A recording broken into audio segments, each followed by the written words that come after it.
C'est tellement pratique les éclairages pour bien se voir. Je devrais me maquiller tous les matins avec ça.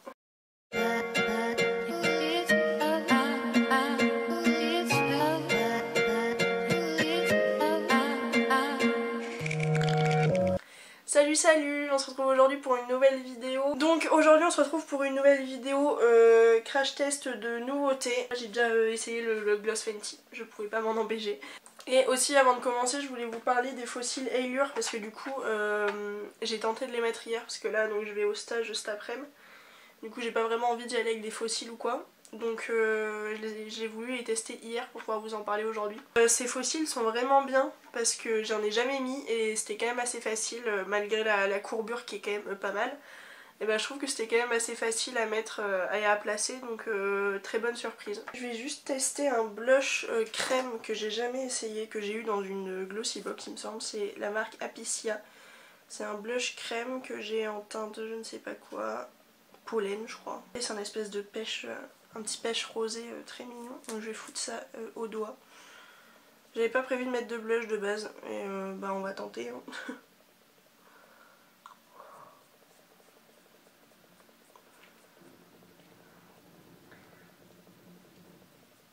C'est mignon. En vrai ça va parce qu'on peut quand même on peut réguler quand même l'opacité. Après c'est sûr que pour tous les jours je suis pas encore assez à l'aise pour vraiment l'utiliser tout le temps quoi. On va passer à la poudre. Donc là pas de nouveauté hein. Toujours la même, toujours le même pinceau. Parce qu'en fait là le pinceau poudre je vais l'utiliser pour le bronzer. On va passer au bronzer et donc là je vais tester le pinceau de chez Kiko parce qu'il faut savoir que pour mettre le bronzer j'aime bien utiliser quelque chose de fluffy pour que ce soit bien diffus.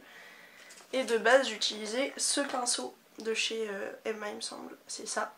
Sauf qu'il est vraiment gros, donc voilà. Je cherchais un pinceau poudre plus petit pour vraiment faire plus précisément. Ça accroche bien la matière, parce que mon bronzer est pas très poudreux, hein. Je sais pas si vous verrez bien, mais... Ah il est bien. Il est bien parce que il est vraiment délicat sur la peau, mais il dépose quand même pas mal de matière. Donc je sens que je vais l'aimer ce petit pinceau. Ah il est vraiment bien, hein. Parce qu'il est bien précis mais en même temps il est fluffy. Donc ce qui fait que c'est facile pour estomper le bronzer. Ah ouais non, je suis fan. Franchement c'est Le Monde de Salomé qui en parlait. Et bah vraiment vrai bon plan quoi. Ce qui m'a coûté 13 € je crois, 12 €. Donc j'adore. On va ensuite passer à l'highlighter. Je suis ravie de de mon petit achat Fenty Beauty. C'est le Isla Baby. C'est donc un petit doré comme ça. Et je vais utiliser juste l'autre côté du pinceau que j'utilise tout le temps. Parce que j'utilise toujours qu'un côté en fait pour mettre l'highlighter. Donc... Oh, qu'il est beau! En fait c'est des petites paillettes, il est magnifique. Oh là là. Ah ouais non il est magnifique. Ça fait un effet un peu mouillé. Ah il est canon. Meilleur achat du moment quoi. Je vais rapidement faire mes sourcils hors caméra et puis on revient après pour tester la palette pour les yeux de chez Sephora. Je vous ai rapproché pour que vous voyez mieux. On va tester cette petite palette pour les yeux là de chez Sephora, la Vivid Earth, qui se présente comme ceci. Vraiment avec des tons beige, marron et kaki. Je vais aller vous swatcher tout ça. Donc voilà pour ce qui est des swatchs. Alors la partie foncée est ultra bien pigmentée. Les deux nudes là, ils sont vraiment très peu pigmentés. D'ailleurs vous le voyez pas vraiment le plus clair là. Et il y a aussi la base pour les yeux blanches juste ici. Mais enfin c'est pas méga pigmenté pour ce qui est des clairs. Mais alors les foncés c'est sublime et même le petit doré là. En fait tous les pailletés sont vraiment bien pigmentés, bien pailletés. Donc je pense que je vais pouvoir bien m'éclater niveau couleur. Ok, en fait il y en a un que j'ai swatché 2 fois, je suis vraiment emboulée, j'avais même pas remarqué. Ces deux là c'est les mêmes. Les deux là. Donc voilà, il y a bien 3 yeux. J'étais en train de me dire il n'y a pas le bon nombre de couleurs, bah oui. Elle est un peu con Amandine. Je vais prendre un pinceau très fluffy comme ça. Donc je vais prendre la teinte Ground. Cette teinte juste là. L'espèce de beige pêche là. Comme ça va me servir de teinte de transition. Ouais, c'est quand même pas mal poudreux. Il y a quand même une jolie pigmentation, c'est pas ouf mais c'est un bon fard de transition je trouve. Ensuite je vais prendre un fluffy pareil mais un peu plus fin celui-ci. Je vais prendre la teinte le marron, donc le rustique, la couleur la plus foncée de la palette. Oula, très poudreux celui-là. Je vais mettre très délicatement dans le creux mais plus concentré vers le coin externe. Parce que j'ai pas non plus envie de faire un smoky. Hein. Il est vraiment bien pigmenté parce que j'en ai pas mis beaucoup et ça fait quand même une bonne tache on va dire.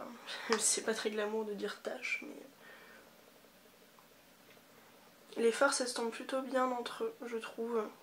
C'est quand même pas mal. Je vais prendre un fluffy un peu plus plat comme ça. Je vais prendre le kaki. Donc c'est le Seeds. Hop.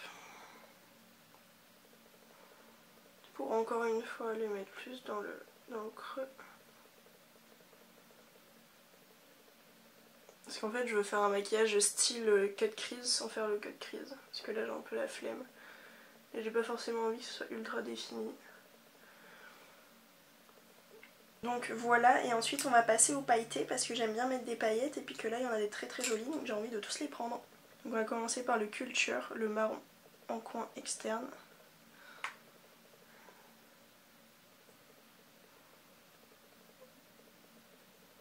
Il est très joli. Parce que les paillettes sont assez subtiles donc ça fait juste un effet un peu dewy, enfin mouillé quoi. Donc ensuite je vais prendre le kaki avec juste l'autre côté de mon pinceau, hein. Ça sert à rien d'en prendre un autre. Pour le mettre bien au centre de la paupière. Oh là là, il est beau lui. C'est un kaki avec des paillettes un peu dorées dedans. C'est sublime comme lumineux. En plus avec l'highlighter, elles sont parfaites. Je vais enlever les chutes et je vais essayer de le mettre au doigt plutôt. C'est quand même vachement plus pigmenté au doigt quoi. Ah oui, ok, au doigt c'est quand même pas pareil. Hein. Bon, j'étais partie pour ne pas me faire un smoky, bah c'est raté, mais c'est très joli. Franchement, la pigmentation de ces pailletés là, ils sont pépites. Donc après, je vais prendre le doré, pareil au doigt, ce sera plus simple. Pour mettre vraiment dans le coin interne. Oh là là là là. Il me fait penser aux pailletés dorées dans la palette Gingerbread. C'est mon fard préféré de la palette Gingerbread. Alors là, je suis ravie. Et ensuite, je vais juste prendre un tout petit pinceau. Comme ceci pour mettre du doré en coin interne. Donc ensuite pour finir avec les yeux j'avais quand même envie de changer de mascara et d'en tester un. Donc c'est un de Rimmel, c'est le Wonderfully Real. Donc c'est un mascara avec de la kératine. C'est une grande brosse comme ça. C'est parti. Bah ça sépare plutôt bien les cils. Hein. Et ensuite on va passer aux lèvres sur mon nouveau chouchou du moment je pense. C'est le Fenty Glow, le gloss de chez Fenty Beauty. Je l'ai essayé hier parce que je pouvais pas m'en empêcher. Ça fait tellement longtemps que je le veux qu'il est beau.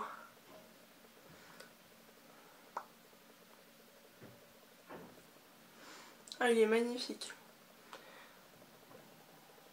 Il est vraiment beau. En plus, il ne colle pas.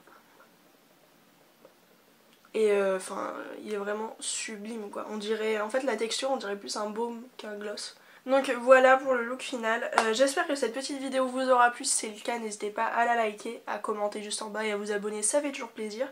Puis bah moi je vous fais des gros bisous et je vous dis à la semaine prochaine pour une nouvelle vidéo. Ciao!